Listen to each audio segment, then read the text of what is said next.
Good morning, guys. Hope you're doing well. You had a nice weekend and you managed to rest and relax. And we've got World Cup now, so that's awesome. So I'm going to be focusing quite a bit on the football, but we'll be trading as well at the same time.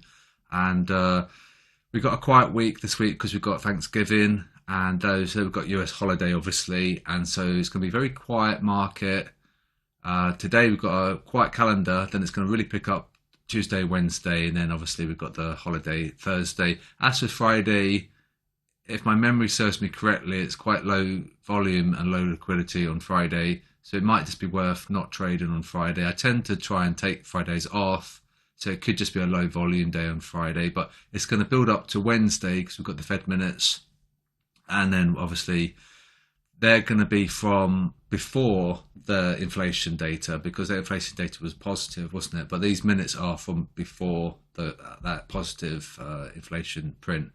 So it's going to probably aid the USD a little bit because there's a lot of uncertainty, and the yields pumped as well, which we saw here.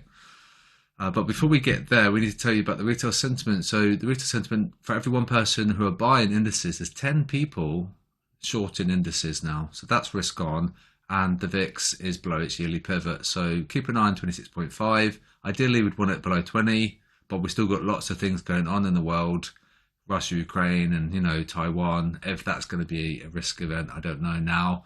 Apparently President Xi reassured Biden that there wasn't going to be any issues with Taiwan, and don't forget we've got the Russian withdrawal as well, and so that's risk on too.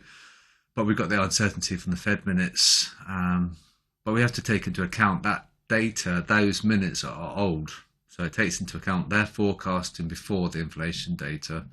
So it's going to send the USD a little bit of give it some energy, and we might see a little bit of a risk off, but at the big picture, we'll risk on. Okay, it's worth remembering.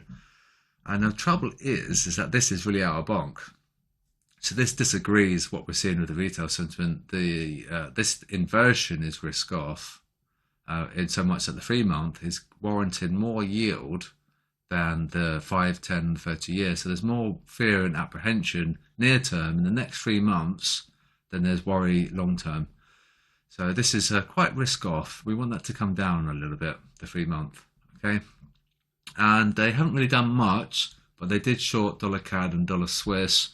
And so much they might not have shorted, but the longs got wiped out because if you remember, the dollar Swiss had exceeded monthly support 3, and that's quite overdone. So that would have been like a bull extermination, and so much is that when the longs are wiped out, by doing so, there's more shorts in the market, and so that's what that tells us. And not necessarily they shorted it, but those longs got wiped out and they got stopped out, right? So it's like 2 ways of looking at how it works. There's less longs, there's more shorts, okay?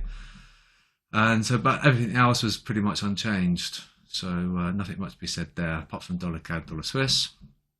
And there's the USD making a bit of a comeback. Remember the big picture on the year, it is strong. And so we know whether or not we want to be fighting that strength. But, we've got the Fed minutes. It should aid the USD, and we see the bubble as well. Actually, while I'll show you the bubble. In fact, I can show you the bubble. There's the USD bubble. They shorted the dollar, the retail guys. Okay, so by doing so, the price should do well because they shorted it. And dollar Swiss is the leader, and Aussie USD is the laggard. So that's that. Data from last Monday. The data rolls over. It's not reset every week. It's just simply where we are at this minute from last week prior. Okay, so it's quite accurate. Now I just did a video into Discord about this, and it's looking good for a short, but we have to remember that it has taken out a lot of stops and historical stops as well. So we have the risk that it could be a liquidity probe and then bounce. We have to remember this big picture, okay? So that's like what you have to keep in the back of your mind, is that we are risk on, okay? And in a risk on environment, the dollar should be performing quite poorly in a risk on environment. So how legit this is remains to be seen, okay? So it could be a good trade, but be careful. I've done some levels for you in Discord, so keep an eye there. You might want to be a little bit patient with it potentially. There's the tiers on Patreon. So £8 a month for Bulletin tier. So you get this video, you get this document, you get the trade of the day, and you get access to Discord as well, which is pretty cool. And there's basic, which is Discord only, and then premium. This one here is a spreadsheet and Discord. Right, so now I was wondering, I don't know if you can see, but we've made like a wick. So this is like a new supply zone, you could argue. This is a daily candles, and so that's the potential scenarios that we're going to come down and test that level at 3912. Okay, we're forming a supply here. However, the big picture is that we are risk on. They see how they sold it, but they went long, which is not really what we want to see. We want them to be continuing to sell it, and then we can come up. If they go long, price should fall. Okay, so there's that little move there in the daily. And so they went long on the hourly. I should probably say this is the hour. It doesn't specify the time frame. So these are hourly charts, okay? And the reason for using hourly is because the retail guys, that's their favored time frame. So if we look at what they're looking at, then it gives us a big eagle eye view.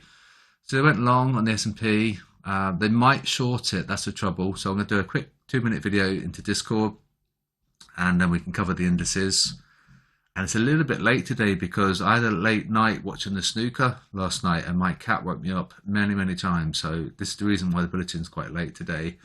A little bit sideways on the US 30, but we saw how we had that technical break, which I highlighted on Friday, and made some really nice profits there, and that was cool. See that triangle break there. It was kind of obvious that it probably should break above, and when the retail guys shorted it,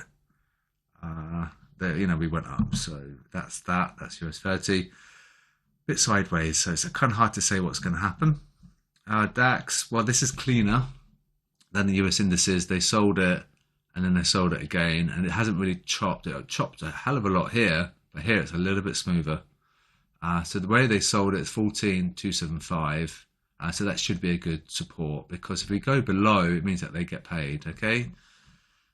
Gold sentiment, well, they went long at 1753, and if they go long, then obviously price is going to fall, and so that's how that works. And this is moving on the yields and the USD.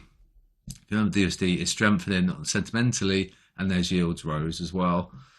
I'm just wondering about the trade of the day. It should be good, but we have to wait and see. Just as long as you're careful, it should be fine. So there's a big move on the Euro USD. 16%, and the largest stop loss cluster is 66.25 location, and the size is 5.1 on AU. And there's only 40 pips between the one above and the one below, so we can come down and get the one below, go up and get the one above, and we're just going to take stops, zigzag, and it's going to be horrible. And why this is the largest stop loss cluster normally, I've got no idea, but it is. Australian dollar USD always has large stop loss clusters, which is really strange. Yen needs to behave a bit better, and Aussie. And then we had Aussie USD short. That was our best trade last week, which is good.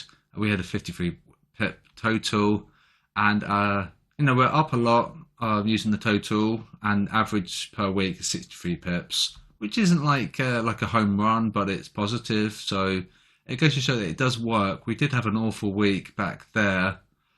There was a lot of indecision, and the retail guys really got paid. So whenever we have like a large loss, it tells us that the retail guys get paid. Whenever we have green, it's where they get destroyed. So this would be fairly normal. We can't have a winning streak every single week. It just wouldn't be right, would it? Wouldn't be like normal. So that's fine. Could do a little bit higher, but 63 pips is fine. And we begin week 97 now, which is quite scary. It's a long time. Feels like it's just gone like very quickly. And no signals from the QDB setup, which is okay. Bubbles, we want to be keeping an eye on that dollar bubble today. And Euro USD is a sell in the bubbles, but we'd want the technical summary to agree. So let's look at the technical. It says strong buy on the technical, so that's why we're not getting a QDB buy or sell, because ideally we would get the things to match. Okay. And no calendar today. There's no risk events today, which is awesome. Be careful with the speech from the governor there. And we've got CAD data and we've got some PMI data from Australia as well. So quiet today, quiet tomorrow-ish, and then very busy Wednesday, and then Thursday be very, very quiet, and Friday's going to be quiet, but I probably will be taking Friday off. But if I see anything, I'll definitely let you guys know. So keep calm, always trade safely, and I'm going to do a quick video into Discord, and we'll cover the indices now.